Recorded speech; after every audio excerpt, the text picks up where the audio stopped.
All right, we're here with Ithaca College women's basketball team after the Bombers just defeated RIT 65-62 in the opening round of the NCAA Division III tournament. At this time, we're going to turn it over to the media for some questions.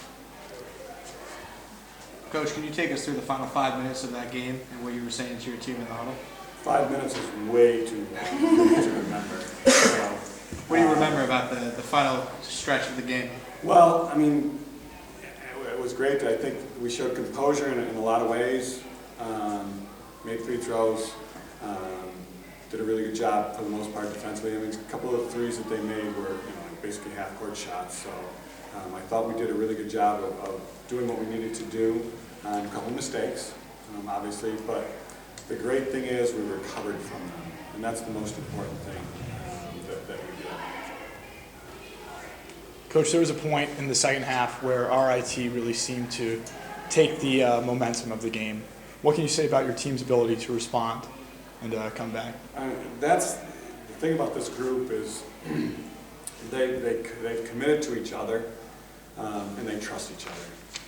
So at one point I think they had a 7-point lead or whatever. We just called timeout, just to settle them down a little bit, and then make sure that they're looking for the areas that we thought we could attack, and they did a great job. So much of what we've accomplished this year, it really all goes to them, to the players, because they really bought into each other and playing for each other. Question for the players.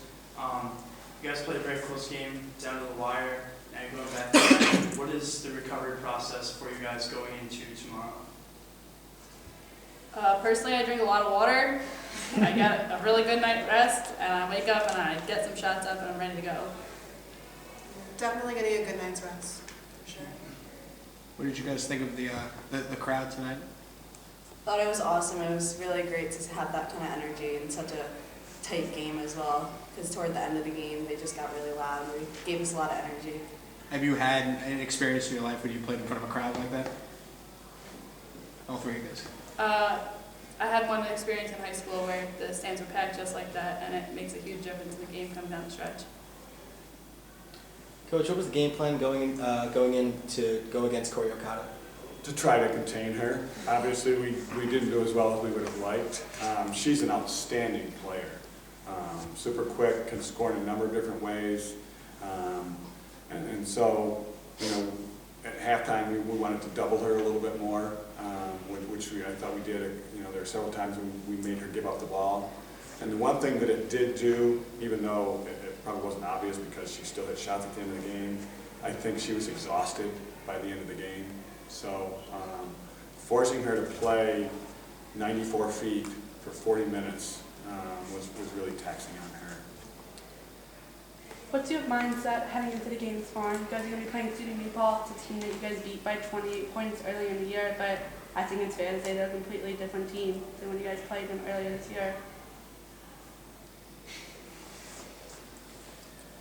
Everyone's here to play, so we have to come up with our best effort. What happened early in the season means nothing right now because it's win or go home.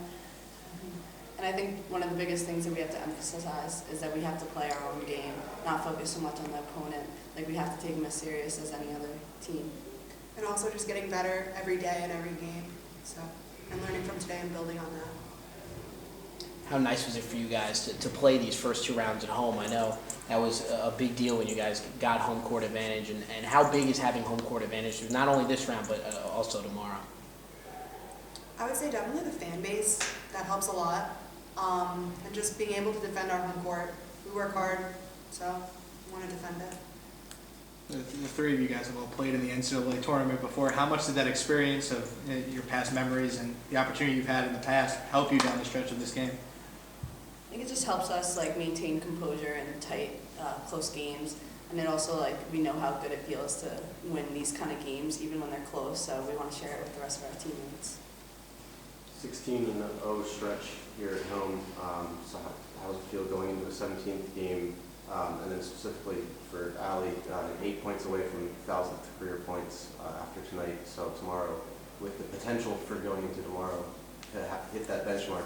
How do you mentally prepare and keep yourself calm among all of the great accomplishments? I think just taking it every game's the same. You just have to play each possession. Can't focus too much on those kind of things like winning, not losing a game. You don't want to think too much about that. You just want to think about winning it. Early on in the game, RIT was throwing some zones your way. How did you get past that as players? What adjustments did you make? They played zone the whole game, and so we weren't sure whether they were going to do that or not. Early in the game, we got off to a really good start, hit some open shots, and then we got, I guess, satisfied or complacent, settling for perimeter shots, and didn't continue to attack inside out, which is always our game plan. We want to attack inside out. So once we kind of made those kind of adjustments, and the players make those adjustments too, I think we got the shots we wanted offensively. We didn't make them all, obviously, but at least we were getting the ball where we wanted it to go. Coach, can you just touch on the free throws down the line and how important they were to winning this game? They were huge. I mean, they're always huge. This week in practice, we didn't do anything significantly different than we've done all year long. So it was just a matter of the players, taking ownership every time they stepped to the line with the confidence that the ball was going to go in the basket. So, when you get in that situation, it's imperative that you make the free throws because they're called free for a reason. Nobody's defending you, and as a player that that's what's going to happen. And we talked about that briefly early in the week, that every single player was confident that, and every other player that they can make those free throws. One more question if anyone has anything else. I've got a quick question. New Paltz seemed to do a really good job of penetrating into the paint against Bowdoin.